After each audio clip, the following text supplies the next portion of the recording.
A new crew. My name's Cassandra if you're new. Today we're outside tackling a couple of things. I have a couple projects I'm working on today and through the beginning of the week here. Today is Monday. And basically this week, beginning of the week, is going to be a lot of prep work for myself and for my husband. We are trying to tick off all of those things that need to get done before the end of summer. Kids go back to school in about two and a half weeks, which means it's really time to go getting things done, finish off the summer list, and then start moving into things that need to be done before fall hits. My husband is taking a couple days off towards the end of the week so that we can really push through and get through this summer list here on the homestead and things that need to happen around here.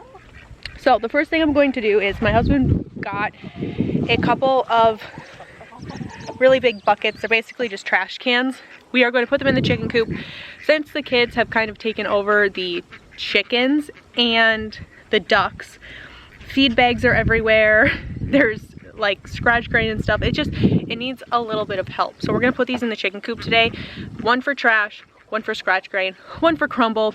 And that way things are just a little bit more contained and there's less mess and less waste when the kids are taking care of ducks and stuff. So we're gonna get that taken care of today.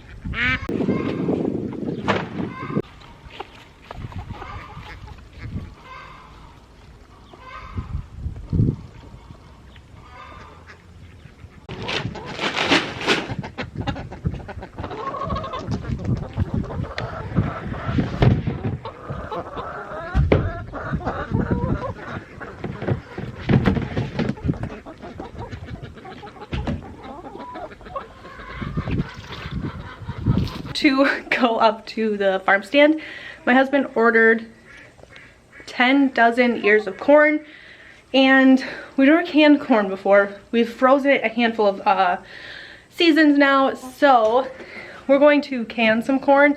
We're also going to freeze some corn. We decided to start with 100 ears of corn. That way we can figure out, do we like canning it, and see how 100 ears lasts us. We might do a second batch of corn later in the season, maybe a couple weeks from now. We tend to like to do projects in batches. It works better for us that way. And it's a really busy year for us. So we're gonna start with that, but we have to go get the corn today. We might start processing some of it today. I really don't know, it depends how the day goes, but this is a project I really wanna get done today just to knock something off the list. That's basically what this week is going to be for me, is how many projects can I personally knock off the list or get started or do the prep work for? That way when my husband is actually off for these couple of days, we can hit the ground running and get as much done as we can. So there's that. I'm also seeing another project here. I'm seeing a hornet's nest up here in the chicken coop. So I'm seeing a hornet's nest in here. That's something that's gonna have to move to the top of the list just because the kids are in here a lot. So I'm gonna have to make sure I tell Joel about that tonight and he will take care of that this afternoon. So one of these bags, or one of these bins, there's some water in these, so I'm gonna make sure. They were on the truck and it rained last night. I don't want water in the bottom of these because then it'll mold on the bottom, and that's not what we want. So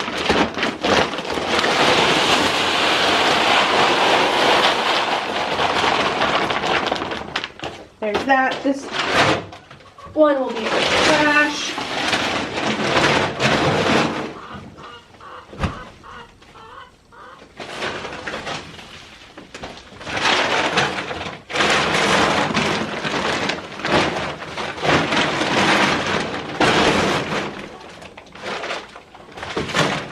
Okay, so that'll be trash.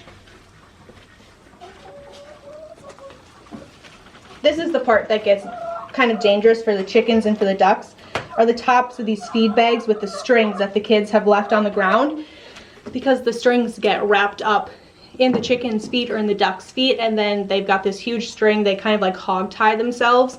So this is kind of what we're trying to prevent here. And there's a couple of them in here, so we're gonna make sure we get all of those. So here's scratch grain. Go get my last bucket here.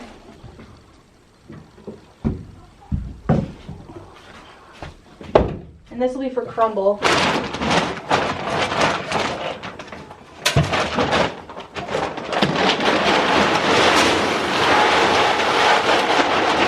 I'm also gonna go into the shop and grab another scoop. That way we can have a scoop in each trash can here. I think I'm actually gonna move these underneath the window here. We have a roosting bar here, and if I leave the trash cans underneath the roosting bar, we have some chickens that roost here and they will just make a mess of these buckets. So for now I'm gonna put them here, but I am gonna move them somewhere else so that they're not in the way here. We have some waters and feeders in here from when we were introducing all the ducks and stuff to each other. We kind of had this whole coop sectioned off. So I want to take those and get those back in the shop, just so they're not in here. And we're gonna make sure we're getting all of these strings and stuff out of here. And we've got some balers twine. Another reason we really need to get this coop cleared out is because we will bulk order hay bales for the winter, and we're gonna have to pick those up in the next couple of weeks here. So we wanna get this system in here, make sure it works, make sure it's up and out of the way, and whatever else, so that we can put our hay bales here, because this little room here in our coop, this is actually an old box trailer that we've turned into a coop. We just cut a window out here, we put a window in here, cut the door out of it, and then we just made a makeshift wall here with chicken wire. This is an old bedroom door or an old bathroom door. We ended up replacing some bathroom doors with barn doors, so we just had this laying around. Threw this up. This box trailer, the door and both windows actually came from a junkyard that my husband traded some welding work for on a trailer, and we got the box trailer, the doors, the windows for free, just traded the welding work. Joe cut a chicken coop door out of it. We just left the plexiglass here. Used some baler's twine from some hay that we get for the hay bales. And we just lift it up. There's a nail here. Pull it down. Really easy. And the roosting bars are actually old railroad ties that we also got for free.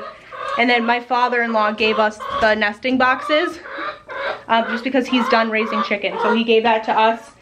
And basically everything in here was recycled or we traded for, and it works really great. The box trailer in the back is really nice because we just lift the trailer door up and we can push all the hay out when we're cleaning the coop out, and it's risen, goes right into either a or a wheelbarrow. It works really great. So this task is done. That makes me feel really great. So the other thing I really want to work on today is prepping for food storage. We're trying to get that all cleared out because we're doing a bulk Sam's Club order here in a couple of weeks for all of our grains and rice and sugars and things. And it's really crazy down there right now with the kids digging in it all summer and my husband digging through it all summer. So I want to get that, at least start it, getting that cleared out today, get rid of all of our boxes and things, because for a long time we were under a burn ban. We couldn't burn. So it is accumulated cardboard boxes and things. So I want to get that cleared out, get everything broken down so that when my husband's off, he can get all of that burned for me in the next couple of days. So just a lot of prep work for a lot of projects. That is the plan for this week, but for today and every other day for the next couple of days. Just got back from picking up sweet corn. I put a pot up on the stove. The kids want to make just a couple cobs for lunch, so we're gonna do that. But I also had a package and I wanted to share these with you guys because I think a lot of you guys might actually care about these. So I've been eyeing these up on Amazon for about a year and kind of figuring out if I actually wanted to purchase them or not. It was $40 for these. They're basically like little 4-ounce mason jar sized glass containers with screw-on lids. Just kidding, are these 2 ounces? Yeah, they're 2 ounces. My apologies. But I pack the kids' lunches every day for school. I have 3 kids that are gonna be packing lunches every day now. And last year, I used my little 4-ounce, 2-ounce, 4-ounce mason jars for the kids. And I would make homemade snack packs for them. Pudding, jellos, we'll put applesauce in here too sometimes. Sometimes like yogurt with, you know, a little treat on top or something, or like a fun seasonal sprinkle or something. Saves a lot of money, especially when you're packing lunch for lots of kids every day. But they're screw-on lids, which are gonna be a lot easier for the kids instead of the lids with the mason jar rings and things. So I ordered these. They come in 4 different colors for tops if you care. You wanted to color code like raspberry jello versus strawberry jellos. You could do them in different tops, pudding flavors, things like that. So I ordered the largest pack because I need them. My husband will also use these, but these were like a little bit of they were enough money where I wanted to make sure I was actually going to use them and appreciate them. They are glass. I'm not super nervous about it because the kids used my glass mason jars last year and I never had one break. But now that I'm saying that, I'm sure some of these will break. But I'm happy with these. Really excited about them. The tops you can also write on with like a dry erase marker to label them if you wanted to, or put the date on them for what day you made them or something. But these are gonna be really helpful for school time, lunches, my husband as well. I'm excited about these. You could also use these just to put like ketchup, mustard, dipping sauces in, whatever. But they also had options where there weren't as many jars if you don't want this many. I will leave a link for these down below in the description box for you if you're interested in these. Like I said, they did have different packages, not as large family style if you're not wanting these, but I'm very excited about these. I think these are gonna be great, even for just like a handful of nuts or something to put in the kids' lunches. Very excited about these. I'm happy that I made the purchase before school started. So like I said, I'll link them down below if you're curious on them, but I also have all the corn in the back seat. When it comes to canning, sometimes the prep is just as important, if not more important than the actual canning. It can make the canning so much less stressful, so much more streamlined, and in this season of life, that's definitely what I'm needing. So I went ahead and was washing all of my jars. I knew that I wanted to have a mixture of different jar sizes for different things. I've talked about this a lot recently, but when you are canning and preserving your own food, having options is always the best thing, especially if it's something new, and canning corn is new for us. So having some pints and some quarts is going to give us options for obviously different sized meals, for side dishes to actually make with casseroles and soups and stews and different things throughout the winter, which makes things a lot easier when it comes to cooking. The big thing is just going ahead and using my family. As the kids are getting older, they are way more involved in the preserving of things. They are getting to learn new skills and really just evolving as helpers and helping a lot more, which is always really fun. I love getting them involved in projects, especially in the kitchen, and watching them kind of grow and learn their knowledge and their skills, which is always really exciting. But it also can make a really big project turn into just, you know, an hour or 2 project. Another thing I really wanted to check off my list was I have a ton of jars on one of my freezers behind me, and because of that, I haven't taken any food out of that freezer recently. So I have a shelf in front of me here. This is actually what I started all of my seed starts on for the garden this year, but typically it holds a lot of my canning jars and canning equipment, and it's usually in the back half of our basement. But I rolled it over here so that I could plug it into an outlet. And I just kind of left it here, and it kind of has me thinking that maybe having some of my canned goods over in this section of the basement would be a lot better for me. So I'm just going to take some of my jars off this shelf and put them here for now, because eventually I think I'm going to rotate my food storage over here, but that's something I really need to do today. So I want to at least start here, and if I have time, I'll move on to something else.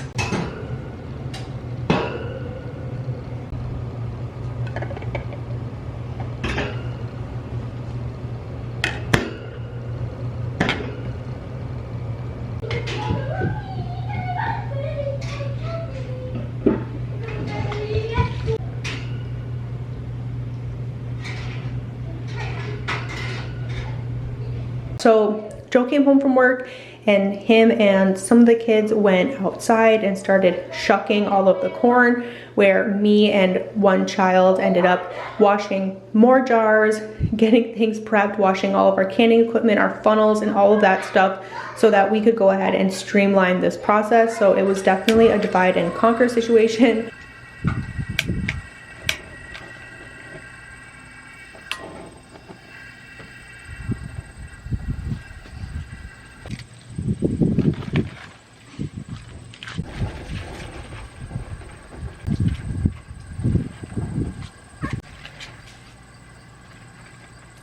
Joe and I also divided and conquered the tasks. So we are going to blanch some of this corn, which I took over. So I handled the blanched corn and the kids, while Joe went ahead and took all of that shucked corn and cut it off of the cob for me, so that tomorrow when I go to actually pressure can the corn, it's all ready to go. All I have to do is pack jars and load and unload the canner while I'm home with the kids and he's working. So a lot of the times that's just how things works, and it ended up working out so well. My next video that goes up is going to be me actually pressure canning this corn. So if you want to see that, that video is coming up next.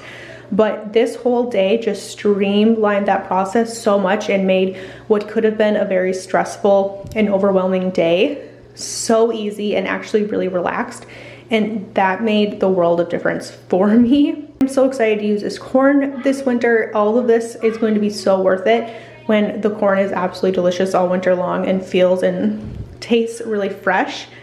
I hope wherever you guys are, you're having a fantastic day. I always appreciate you guys taking time out of your day to hang out with me, and I will see you guys